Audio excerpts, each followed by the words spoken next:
பாரதிய ஜனதா கட்சியில் ஆகஸ்ட் 25, 2020 டெல்லியில் இங்கே வந்து இணைஞ்சு தமிழகத்தில் தமிழக மக்களுக்காக ஒரு 6 ஆண்டு காலம் பணியாற்றுவதற்கு ஒரு பெரிய வாய்ப்பு, ஒரு பெரிய பாக்கியமாக நான் கருதுகின்றேன்.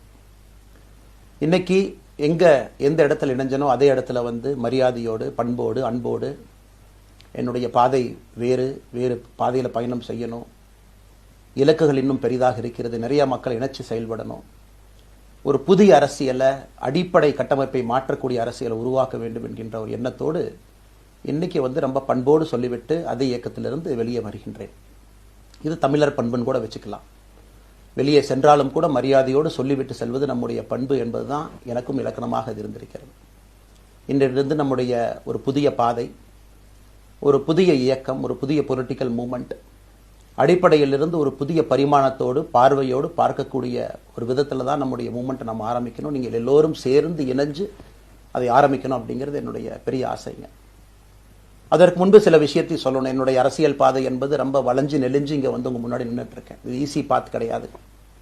ஒரு கிராமத்தில் பிறந்து ஒரு சாதாரண குடும்பத்தில், விவசாய குடும்பத்திலிருந்து வந்து ஒரு காமன் மேன் அரசியலுக்கு வர்றதே நம்ம ஊரில் நம்ம ஒதுங்கிக்குவோம், வரமாட்டோம். பட் அதே போல் என்னுடைய பாதையும் கூட 2009 கேப்டன் விஜயகாந்த் அவர்களுடைய கட்சியில் தேமுதிகவில் ஐஎம் லக்னோவில் படிக்கும் பொழுது ஒரு இன்டர்ன்ஷிப்பாக 3 மாத காலம் ஆரம்பித்து, அதன் பிறகு 10 ஆண்டு காலம் கழித்து பாரதிய ஜனதா கட்சியில் ஆரம்பித்து 6 ஆண்டுகள் பாரதிய ஜனதா கட்சியிலிருந்து இன்னைக்கு தனித்துவமாக நம்முடைய இயக்கத்தை மக்கள் முன்னாடி வைக்கணும். உங்க முன்னாடி வைக்கிறேன். 25 வயசுல எனக்கு அந்த இன்டர்ன்ஷிப் திரு விஜயகாந்த் அவங்க கிட்ட செய்யறதுக்கு ஒரு பெரிய பாக்கியம். அன்னைக்கு அரசியல்னா என்னன்னே தெரியாம ஒரு புதிய அரசியலை தமிழகத்தில் கொண்டு வர முடியுமான்னு யோசித்த தருணம். இன்னைக்கு வயது 42, கிட்டத்தட்ட 17 ஆண்டுகள் போராடிக்கிட்டே இருக்கிறேன். ஒரு புதிய பாதை உருவாக்க முடியுமா, ஒரு பெட்டர் பாலிடிக்ஸ், ஒரு பெட்டர் சொசைட்டி கொண்டு வர முடியுமா. அதே நேரத்தில் நிறைய யூகங்கள், நிறைய பேர் நிறைய சொல்றதுனால இதே டெல்லியில் ஆகஸ்ட் 24, 2020 பிஜேபியில் இணைய வரும் பொழுது சூப்பர் ஸ்டார் ரஜினிகாந்த் அவங்க எனக்கு ஃபோன் பண்ணாங்க. எனக்கும் அவருக்குமான நட்பு கிட்டத்தட்ட நான் பதவியிலிருந்து வந்த பிறகு ஒரு நட்பு. நிறைய அவர்கிட்ட பேசுவேன். அவருடைய அரசியல் பாதை எப்படி இருக்கணும் அப்படின்லாம் பேசியிருக்கேன்.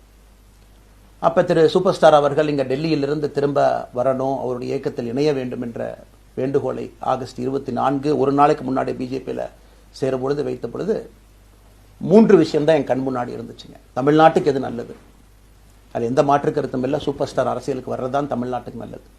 சூப்பர் ஸ்டாருக்கு என்ன நல்லது, அவர் அரசியலுக்கு வராமல் இருக்கிறது தான் அவருக்கு நல்லது. கோவிட் காலகட்டத்தில் அவருக்கு இருக்கக்கூடிய உடல் பிரச்சனைகள், அதையே பார்த்துக்கணும். முதல்ல அவர் ஆரோக்கியமாக சந்தோஷமா இருக்கணும். அண்ணாமலைக்கு எது நல்லது, பாரதிய ஜனதா கட்சியில் இணைகின்றேன் என்கின்ற வாக்குறுதியை திரு சந்தோஷ் ஐயா கிட்ட கொடுத்தேன், ஒரு ப்ராமிஸ் கொடுத்தேன். அதை பிரேக் பண்ணக்கூடாது அப்படிங்கிறதுல நான் தெளிவாக இருந்தேன். ஸோ